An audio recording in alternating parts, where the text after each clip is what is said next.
الحمدللہ وحدہ والصلاة والسلام علی من لا نبی بعد وبعد۔ محترم ناظرین، اللہ تبارک و تعالیٰ نے خیر و برکت کے اس مہینے میں جہاں مسلمانوں کو اطاعت اور نیکیوں پر ابھارا ہے، وہیں برائیوں سے بچنے کی بھی تاکید کی ہے۔ اسی وجہ سے اللہ تبارک و تعالیٰ نے بندوں کے لیے خاص طور سے اس ماہ مبارک میں ہر اس آسانی کو فراہم کیا ہے جس کے ذریعے انسان اور ایک مسلمان خاص طور سے اللہ رب العزت کے حکم کے تابع خود کو بنا سکے اور برائیوں سے بچنا اس کے لیے آسان ہو سکے۔ اللہ تبارک و تعالیٰ نے یہاں تک کیا کہ جو شیطان جو ہمارا ازلی دشمن ہے اور اللہ کے بندوں کو گمراہ کرنے کا کوئی موقع نہیں چھوڑتا، اسے بھی اللہ تبارک و تعالیٰ نے بیڑیوں میں جکڑ دیا ہے۔ اللہ کے رسول صلی اللہ علیہ وسلم نے ارشاد فرمایا، اذا دخل رمضان فتحت ابواب الجنہ وغلقت ابواب جہنم وسلسلت الشیاطین۔ جب رمضان کا مہینہ داخل ہوتا ہے تو جنت کے دروازے کھول دیے جاتے ہیں اور جہنم کے دروازے بند کر دیے جاتے ہیں۔ یہ اس لیے کہ بندہ زیادہ سے زیادہ جنت کی طرف جا سکے اور جہنم سے دور ہو سکے۔ وسلسلۃ الشیاطین، اور شیطانوں کو بیڑیوں میں جکڑ دیا جاتا ہے۔ متفق علیہ روایت ہے۔ مسلم کی روایت میں ہے وصفدت الشیاطین، اور ایک دوسری روایت میں ہے اذا کان اول لیلۃ من شہر رمضان، جب رمضان کا پہلا دن ہوتا ہے، صفدت الشیاطین ومردت الجن، تو شیطانوں کو بیڑیوں میں جکڑ دیا جاتا ہے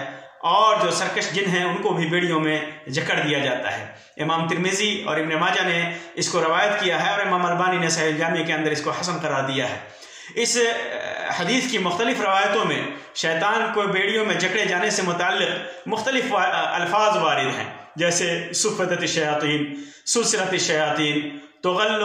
فیہ الشیاطین وتغل فیہ مردۃ الشیاطین،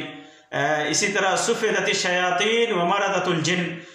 اسی طرح جو صفد فیہ مردۃ الشیاطین۔ ان سارے الفاظ کے معنی تقریباً ایک ہی ہیں، اور وہ ہے شیطان یا سرکش اور ضدی شیطانوں کا بیڑیوں میں جکڑ دیا جانا۔ ان روایتوں میں شیطان کے بیڑیوں میں قید کیے جانے کا مطلب کیا ہے؟ تو اس کے سلسلے میں زیادہ تر علماء سلف نے حقیقت پر اس کو محمول کیا ہے کہ اللہ تبارک و تعالیٰ حقیقت میں شیطان کو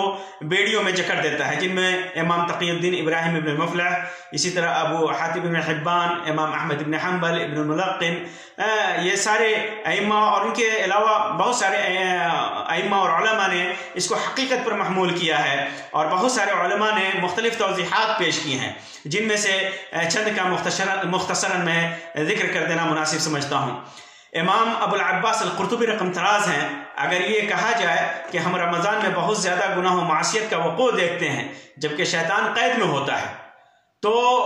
شر کا وقوع نہیں ہونا چاہیے۔ جب شیطان قید میں ہوتا ہے تو شر نہیں ہونا چاہیے، تو پھر کیوں ہوتا ہے؟ لوگ برائی کیوں کرتے ہیں، شر کی طرف کیوں جاتے ہیں؟ تو اس کا جواب کئی طرح سے دیا جا سکتا ہے۔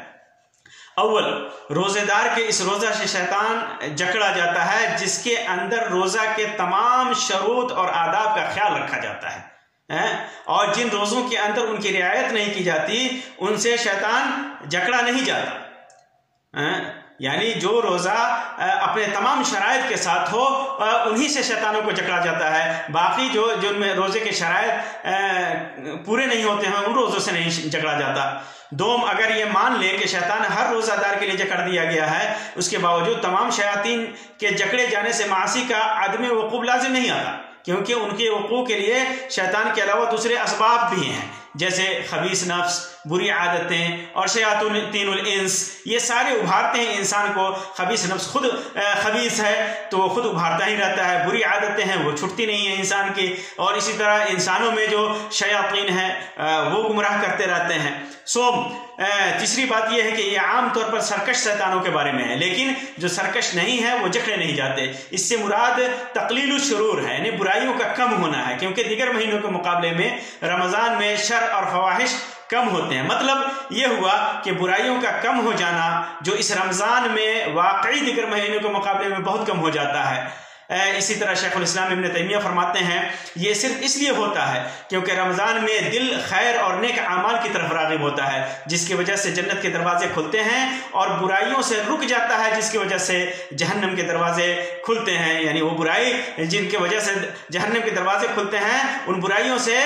دل رک جاتا ہے اور شیطان قید کر دیا جاتا ہے۔ چنانچہ جو کام غیر روزہ کی حالت میں آدمی کرتا ہے وہ حالت روزہ میں نہیں کرتا، کیونکہ شیطان بنی آدم پر شہوات اور غلط خواہشات کے بنا پر حاوی ہوتا ہے، لہذا جب وہ شہوات سے بچتے ہیں تو شیطان کو اس سے روک دیا جاتا ہے۔ نیز امام ابن تیمیہ فرماتے ہیں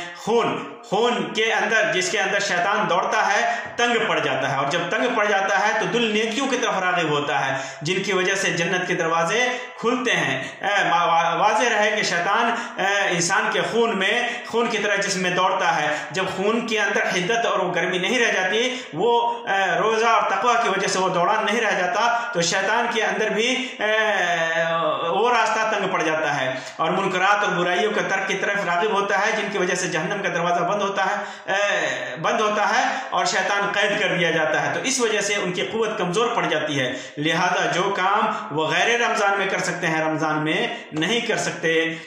اسی طرح علامہ ابن العثیمین رحمہ اللہ فرماتے ہیں کہ مسلمانوں کے ساتھ اللہ کی مدد شامل ہے کہ اس نے ان کے دشمن کو قید کر دیا ہے جو اپنے گروہ کو جہنمی بننے کی دعوت دیتا ہے۔ اسی وجہ سے صالحین دیگر ایام کے مقابلے اس مہینے میں خیر کی طرف زیادہ راغب اور شر اور برائیوں سے زیادہ بچتے ہیں۔ اسی طرح امام ابن عثیمین سے پوچھا گیا کہ اللہ کے رسول صلی اللہ علیہ وسلم کے فرمان کے مطابق شیطان رمضان کے دنوں میں قید کر دیا جاتا ہے، اس کے باوجود ہم دیکھتے ہیں کہ کچھ لوگوں کو رمضان کے دنوں میں شیطانی دورے پڑتے ہیں، شیطان ان کو پچھاڑتا ہے، وہ گرتے ہیں، تو اس کا کیا سبب ہے جبکہ شیطان بیڑیوں میں جکڑا ہوا ہوتا ہے؟ تو آپ نے فرمایا اس طرح کی روایتیں غیبی امور سے تعلق رکھتی ہیں کہ شیطان بیڑیوں میں جکڑ دیا جاتا ہے، یہ غیب سے متعلق ہے جن پر تسلیم و رضا کے ساتھ ہمارا ایمان ہونا چاہیے، اس سے آگے کوئی بات نہیں کرنی چاہیے کہ کیوں، کیسے، کس لیے، یہی آدمی کے دین اور حسن عاقبت کے لیے اچھا ہے۔ چنانچہ عبداللہ امام ابن احمد ابن حنبل نے اپنے والد سے یعنی امام ابن احمد ابن حنبل سے یہی سوال کیا تو انہوں نے جواب دیا کہ حدیث میں اسی طرح آیا ہے، اس لیے ہم اس بارے میں کچھ نہیں کہہ سکتے، اور پھر ظاہر یہی معلوم ہوتا ہے کہ رمضان میں بہت زیادہ نیکیاں اور اللہ کی طرف زیادہ سے زیادہ رجوع کی وجہ سے شیطان کو لوگوں کو گمراہ کرنے سے روک دیا جاتا ہے۔ اسی طرح یہ بھی کہا جاتا ہے کہ جتنی شدت کے ساتھ شیطان دیگر ایام میں گمراہ کرتا ہے اتنی شدت اس ماہ میں نہیں پائی جاتی، کیونکہ اس کے قوا کمزور پڑ جاتے ہیں۔ ایسا نہیں کہ بالکل لیا اس کے وسوسے ختم ہو جاتے، اس وسوسے رہتے ہیں لیکن اس کی قوت کمزور ہو جاتی ہے۔ یہ نیز اسی طرح کہا جاتا ہے کہ یہ معلوم ہے کہ شیطان انسان کے جسم میں اسی طرح دوڑتا ہے جس طرح خون، اور اس ماہ میں کم خوراکی کی وجہ سے خون کے ساتھ سے شیطان کا دوران بھی کم پڑ جاتا ہے، جیسا کہ پہلے گزرا جو اس طرح ایک طرح سے ان کے لیے بیڑیوں میں جکڑے جانے کے مانند ہے، کیونکہ شیطان بہت زیادہ اس بات کا حریص ہوتا ہے کہ کوئی موقع نہ چھوڑے کہ انسانوں کو گمراہ کیا جائے، اور جب اس کے قوا کمزور پڑ جائیں گے اور شیطان اس خون میں اس تیزی کے ساتھ نہیں دوڑ سکتا جس تیزی کے ساتھ دیگر ایام میں دوڑتا ہے، تو ظاہر سی بات ہے کہ ان کے لیے یہ بیڑیوں میں جکڑے جانے کے مانند بھی ہیں۔ اسی طرح جو لوگ رمضان کے اندر پوری تعظیم، کمال اور اس کے شرائط، لوازم اور آداب و اخلاق کے ساتھ روزہ رکھتے ہیں، جیسا کہ میں نے پہلے بیان کیا بعض ائمہ کے قول میں، تو ان کے لیے شیطان بیڑیوں میں جکڑ دیا جاتا ہے۔ اور جو لوگ صرف پیٹ کا روزہ رکھتے ہیں، جوارح کا روزہ نہیں رکھتے، روزہ جوارح کا بھی نام ہے، اسی وجہ سے حدیثوں میں منع کیا گیا ہے کہ انسان گالی گلوچ، غیبت، چغلی اور برائیوں سے بچے، اور بہت سارے لوگ جو جوارح کا روزہ نہیں رکھتے، ان کی زبان بھی کے اندر بھی وہ برائیاں اور وہ معصیت ہے جس سے منع کیا گیا ہے، صرف وہ بھوکے رہتے ہیں، تو جب ان کے جوارح روزہ سے نہ ہوں تو کیا ہوگا؟ جب وہ مطلب روزے کے تمام شرائط پوری نہیں کرتے، وہ ان لوگوں میں شامل نہیں ہے جن سے شیطان کو بیڑیوں میں جکڑ دیا جاتا ہے۔ شیطان کو بیڑیوں میں ان لوگوں سے جکڑا جاتا ہے جن کا روزہ تمام برائیوں سے بچتے ہوئے مکمل آداب اور مکمل شرائط کی رعایت کرتے ہوئے ہو۔ اسی طرح یہ بھی کہا جا سکتا ہے کہ یہ بھی ہو سکتا ہے کہ شیطان کا در حقیقت قید میں ہی شیطان در حقیقت قید میں ہی ہوتا ہے، لہٰذا وہ روزہ داروں کو بھکاتا نہیں، لیکن پھر بھی لوگ معصیت اور گناہ کا ارتکاب کرتے ہیں، وہ ان کے نفس امارہ بالسوء کی وجہ سے، ان کا نفس اس پر ابھارتا ہے جو ہمیشہ انہیں گناہ پر آمادہ کرتا رہتا ہے۔ تو ظاہر سی بات ہے کہ یہ ماہ مبارک وہ ماہ ہے جس کے اندر انسان سے نیکی اور طاعت کے ساتھ ساتھ برائیوں سے بچنے کا مطالبہ بھی کیا جاتا ہے، اور جو انسان اللہ تبارک و تعالیٰ کے اس مطالبے کی طرف چلتا ہے، یعنی اللہ کی طاعت اور نیکی کرتا ہے اور برائیوں سے بچتا ہے، تو شیطان اس پر زیادہ تسلط نہیں جما سکتا، اپنا وسوسہ زیادہ نہیں ڈال سکتا۔ یعنی اس ماہ مبارک میں گناہوں سے بچنا نہایت ہی آسان ہے۔ اس کے باوجود اگر ہمارے مسلمان بھائی گناہوں میں ملوث ہیں، اس کا مطلب یہ کہ وہ ان کا نفس خود شر میں مبتلا ہے، اور شر اور برائی اس طرح ان کے دل میں، ان کے جسم میں، ان کے ذہن و دماغ میں رچ بس گیا ہے کہ وہ خود شیطانی قوت کا حامل ہو چکا ہے، اس لیے وہ برائیوں سے بچتا نہیں ہے۔ اللہ تبارک و تعالیٰ سے دعا ہے کہ اللہ تبارک و تعالیٰ ہمیں رمضان کے مقصد کو سمجھنے اور اس مبارک مہینے میں کثرت خیر اور اجتناب معاصی کی توفیق ارزانی بخشے، تقوی شعار بنائے، سارے اعمال کو قبولیت سے نوازے، اللہ تبارک و تعالیٰ شیطان کے وسوسے سے بچائے۔ آمین یا رب العالمین، وآخر دعوانا ان الحمد للہ رب العالمین، وصلی اللہ علی خیر خلقہ وسلم، والسلام علیکم ورحمۃ اللہ وبرکاتہ۔